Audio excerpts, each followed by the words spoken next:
Oh, Jason, this is Dr. Raul Vazquez. I know we try to have the conversation over the phone. I thought I'd give you a little bit of an idea of what we're trying to bring up to you so you'll have a better idea of maybe a team that you can get together, or we can just have a better discussion than just not knowing what we're going to talk about. So we formed the Greater Buffalo United Accountable Care Organization back in 2009. I think what we're trying to do with this is we're more of a virtual organization. And why that's important is it's really different than what most hospitals can do. And I think as healthcare is progressing, especially through the PPS, this is a model that has to be looked at. That's quite important. I think if we don't do anything like this, the old systems will not be able to kind of function the way we want them to function. And I think the key here, as I'm throwing all this information out, is if we don't execute this type of a process, it's going to be very difficult for us to manage, even in the PPS setting. And I don't think they understand that right now. It's important for these organizations also to have a vision. And right now we have two systems in place that are creating different private systems. They're not culturally alike. They're culturally different in the community. In addition to that is you're looking at areas where there's really, there's control without total ownership sometimes. That's a good thing, but sometimes not a good thing. And when I look at the vectors that I'm trying to illustrate here is patient engagement is going to be crucial in this whole PPS process. And I think there's a disconnect from the hospital and the community. And so this is why an accountable care organization of our size becomes valuable. We'll talk about that a little bit more. But we want to be able to leverage the IT piece. We want to be able to educate.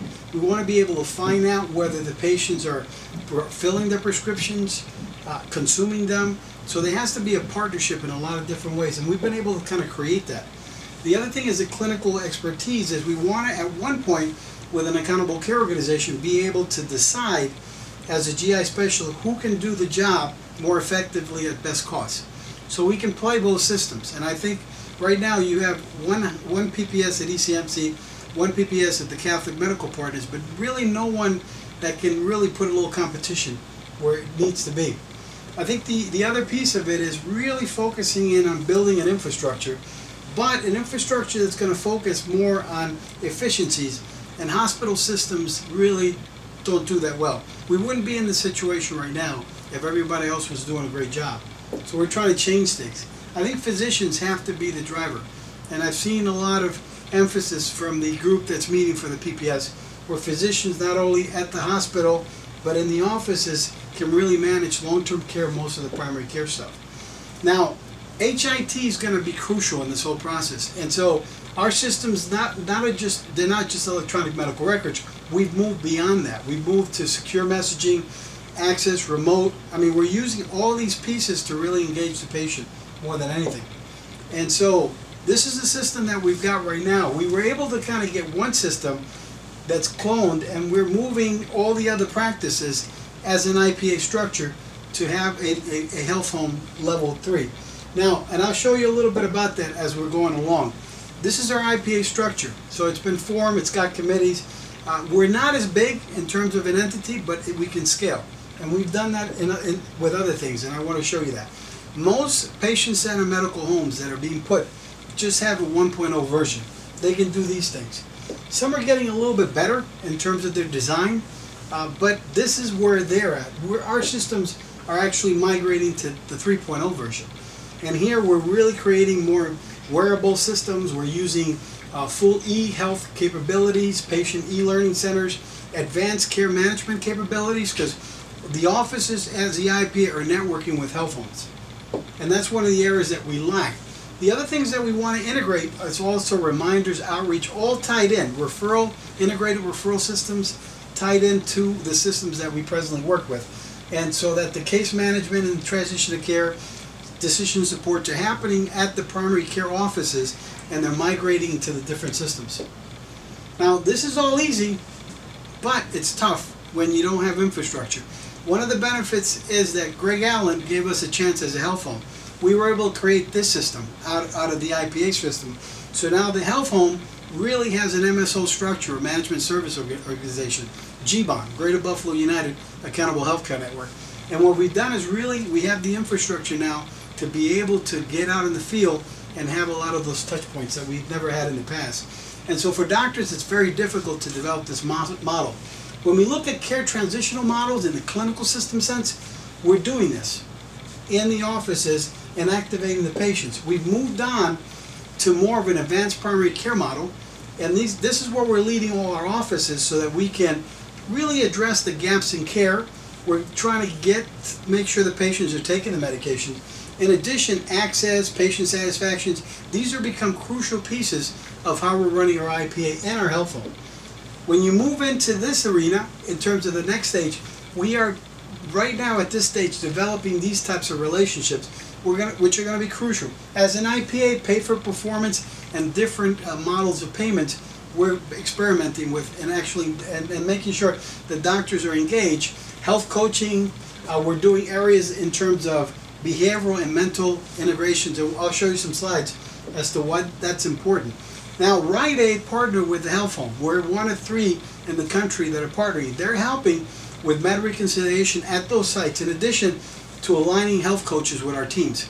So it's really been a nice way to kind of engage the patient at multiple levels and touch points, which are often important when you're managing a very difficult population. So when you look at the offices that the doctors have, you see the Rite Aids, we see that pretty much we can cover an area that's often designated as a need area or underserved. So our goal is to really create a care transformational model that is more of an ACO product. This is where the hospitals can actually come in and step and help with that piece that we really haven't been able to accumulate, because you need the hospital. As part of the district, we didn't feel that we were qualified as an IPA because you weren't able to engage the facilities, and that would have been very difficult. Now that you have the PPSs in terms of facilities, I believe that as an ACO product, we can actually get those 2 entities to work together, because they're going to need competition, and they'll have someone else that serves as a monitor or a compliance officer through this process. Now, when I look at other areas that we're exploring, we're actually using a lot of face-to-face. We're using link systems to have patient health navigators encounter the patient, do a lot of care coordination. That's the way that we're going to change a lot of this. It's not going to come in the hospital structure. We got to go visit them at the house and really change those formats. The other thing is that because we're using these high-definition cameras, multi-screen language options, it becomes easier to really navigate and really use your infrastructure mobile like it's never been used before. Now, when you look at, again, what are the things we can do on the mobile system? We can have whiteboard discussions, we can share files that are encrypted with no PHI stuff, but you can talk about a patient in terms of the name, where they need to go, and that's often a device that we've never been able to do that. And we can do that from the doctor level to the community health worker in the field, and it's all encrypted and secure. We can poll and survey. There's just a lot of features that are rich with regards to what we can do. This gives you a little bit of an idea of what the actual links does, but we can have chat rooms, everything's being kept. We're monitoring every aspect of the discussions that take place, and we learn to make sure patients are getting the type of care that they need based on using these tools. Now, as part of the PPS, we were involved with a lot of the behavioral primary care, so the 3AI, and one of the areas that we pushed for was the behavioral and primary care integration. This is where, and we felt that as primary care physicians, we pretty much can do a lot of these quadrants, but we can have some assistance in the 4th quadrant. But when you look at that type of data, you find that in these patients, they account for 15% of the cost, but they're the biggest cost. That 15% is about 80% of the cost. So the idea is to really design these type of models in the community, engaged by providers. If you just have systems do it, it's never going to work. So, in terms of some of the things that we're trying to do within the ACOs is trying to move physicians away from the fee-for-service and really gain shares, value visits, just remodeling everything. I think doctors need to take a hold of this. It's not insurance companies, it's not going to be hospitals, it's the physicians, and they have to organize in such a way based on data and business intelligence and come up with the right kind of approach for this. Now, this is our IT infrastructure that we've put up together. We spent some dollars on it, and the reason that it was important is we wanted to be able to design it in such a way that we can just tie physicians and systems and scale to size very quickly. That's been often difficult for practices because we've never had the infrastructure in the past. So now not only can we track, we're using analytic tools at the practice level, so we don't have replications of tests. So we don't have that CAT scan that's repeated multiple times, office or angiograms. This is the type of infrastructure that our practices have at this stage. And so you've got individualized plans, you've got individualized care management tools that are integrated all within the same systems, and you have CCDs and C62, all that data just coming back and forth in a secure manner, and it helps because this is what we've been able to create. So this is what it looks like. We described all these pieces, but we've got ways where we can capture cost data, quality data, and patient satisfactory data, which is all what an ACO is. And you notice a lot of the other players that we're utilizing, but a lot of our infrastructure is mobile. This is an example of the electronic medical record and an ACO dashboard. These are the dashboards we're following, and when you look at diabetic measures, now we can drill down on these patients as we're seeing them, see which providers are doing what, drill down based on the cases, and really get a good idea as to what needs to happen with that patient at the chart level and in terms of registries. This has never been able to be the case in the past. So again, with the Dashboard MD, you have a way to not only look at it at the enterprise level, but also at the individual provider level. And I think some of the things, when you look at practice billings, it can help physicians understand what they're billing, what they're not billing, in addition to the aging, what they're collecting, what they're not collecting. But you begin to engage in their management, which a lot of physicians are often busy to do. And you want doctors to focus on what they need to do is see patients, not focus on the dollars that need to come in to support infrastructure. If we're to move to value medicine instead of fee-for-service, they've got to be able to have the resources to do that. So again, examples of where we're looking at predictive analytics that come out of this financial stuff, that becomes quite important. Now, the other piece that we have is Clinigen. Clinigen ties in the actual clinical data. And what you're able to do based on that is really drill down on different aspects of guidelines, all pulled out of the electronic record, not requiring manual pulls. So then you can have someone looking at these registries and helping providers get to the levels they need to be. And then in that sense, you're helping the office grow, not coming in and basically telling them that they have a lot of issues going on. So again, you look at your preventive for smoking, you see what percentage you're at, what are the outcomes you're trying to achieve. Once you measure these things, then you can improve it. If you can't, then you're going to be in quite a bit of trouble. Here you've got a diabetic hypertensive entity where we reach our measure, but here, when it comes to LDLs, we're not there. So these are the tools that we're going to be using to kind of integrate all these offices, and after a while, pretty much address where we need to focus our energies to improve care. Some more examples. And again, it's become quite easy after a while to have someone really drill with this on the background, not requiring the offices to spend a lot of time with this. And these are just the percentages here. You can query, so now you have a registry of the ones that have made the metrics, the ones that haven't, and this is all centralized, so you don't have to actually go to those individual electronic records and do that.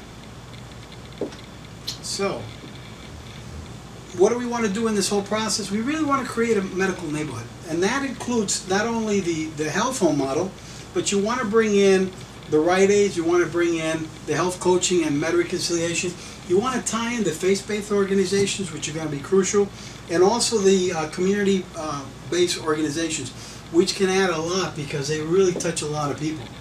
Again, when we get to the operational transformative model, we're looking at value-based design and engagement, which is a little bit different. When you move to this in terms of job descriptions, a lot of offices have trouble with not getting extenders, staffing issues, measurement issues, not able to really financially model. These are the things that we've been able to solve. When you get to the next level, now you're getting into team education, you're getting into a lot of the performing analytics, the e-prescribing, all these best practice guidelines that can be standardized for that doctor, and he doesn't require to do all this stuff. So we get to the e-learning. We have e-learning systems that were developed in order to keep staff and physicians and health home, community health workers, health navigators, all informed. And basically it's become a good way to kind of teach people. So the last step in this whole process is really to put that outside layer. We've been doing a lot of strategic planning, sales marketing. At the end of the day, we're also doing a lot of payment modeling that we're trying to change the system. The financial incentives, we do this better without the hospital structure. So this piece really can be modified and changed the way we feel physicians really need that financial model to work for. So the ACO that we talked about, this is it. A level 1, 2, and 3, and 4. By having all these pieces together, we become a very valuable piece of this whole process. So we're going to be, we put capital request information because we want to build sites. We want to put sites where the needs were. We want to put sites that are nice for the community. We want to build sites that have developed primary care behavioral integration with pharmacy, with a lab, with pediatrics, OBGYN, which become quite important. We want to be able to have wellness and kitchens and all of this built around one system. We want to also be able to have some specialists that will require diabetic care, HIV care, substance abuse care, all here in addition to social services and care coordination, all built in the same site. So again, we're trying to change the model. The problem we have now is that we go through a stage that we just don't focus on the most important things. So everybody's in their silo system, and this is what's happening, but the patient gets left out. I think what's happening now with the design that the PPSs are following, most of them are hospital structure, and that's going to be a problem. So give us a shot. I think what we're trying to do is, we're the largest safety net providers in Western New York. We have a robust IT structure, NCQA level 3s. We're going to get all our physicians to kind of do that. We're also the largest health home. We started. Greg Allen gave us a shot. Out of the 4 health homes in Erie County, we're number 1 in terms of population, and I'll show you some statistics that we've been able to actually develop.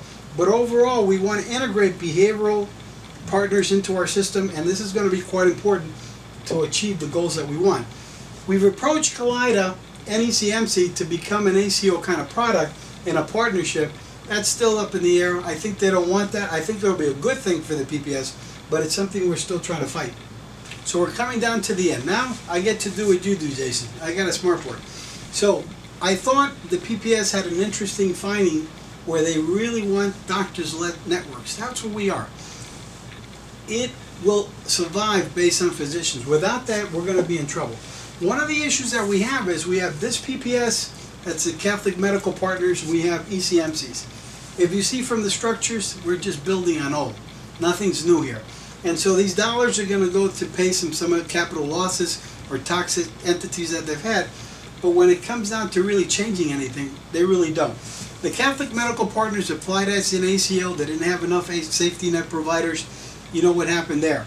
But they have physicians, but they're controlling practices. That's not what helps to manage care. If you have to carry a count, which is what I'd call these systems, you can't really manage a count. You need sections of a count to do that.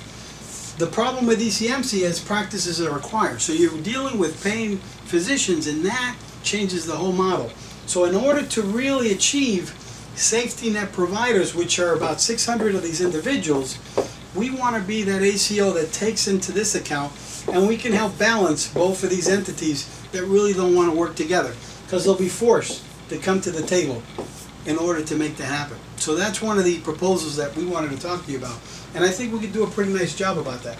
The other thing that we get into is Einstein has an interesting quote that says, significant problems we face today cannot be solved at the same level of thinking we were at when we created them. And that's what's happening. You're giving the same dollars to the same system, and that's a significant problem. Care coordination and IT are 2 really crucial processes of making the PPS work, and that's going to be a problem. But at the end of the day, the ACO will require improvements in outcomes and efficiencies, and that can only be done by someone doing something different, not the same systems. We have to push them. And the other thing is the ACO's critical success will have to have people that want to work together. If they don't, there's no place for an ACO to really function. So I think by putting us in the center of this, it would be easier. Gaps in systems, gaps in care are huge, and they're going to continue to be huge if an outside virtual system doesn't pick up those gaps and improve them. So that's an area that becomes crucial. I'm almost finished, and I'm sorry, okay? So I'm also on the Minority Health Council, and the commissioners assigned because they're concerned about minority areas that are underrepresented.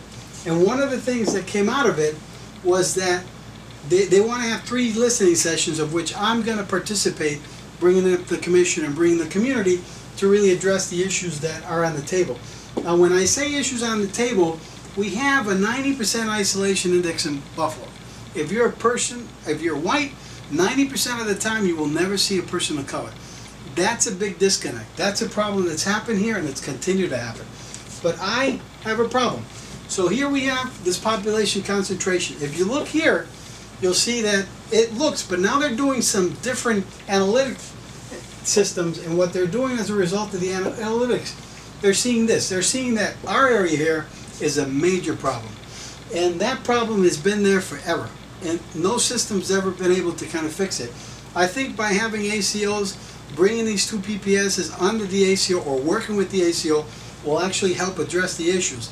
I'm concerned that the Medicaid dollars from the Affordable Care Act are going to be misused, and we're going to end up the same place we started. And I think that's not right for the patients. So,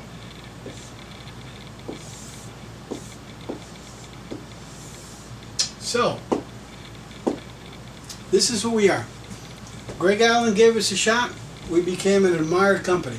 We took an entity from an idea and made it an organization that's having a significant impact. 100 people that are hired from the community. So healthcare is being used as an enabler. Crucial, important. That's why systems like ours are focused more on that. So the money's good, but the things you can do with the money are a lot better for us. If you look at our standings for being one of the earlier homes, we are ranked number 7. That's our population. So we've been pretty aggressive. All these other guys have been in the game for a long time. We're the newcomers, and we were able to have that kind of an impact. I think that's something to say in terms of the work that we've done. At the end of the day, there's an assessment. And the first assessment for a medium-sized home, we're here. We're not doing bad. These systems are not doing so good at all. And they've been out for a long time. So the state's reviewing any red or pink, okay?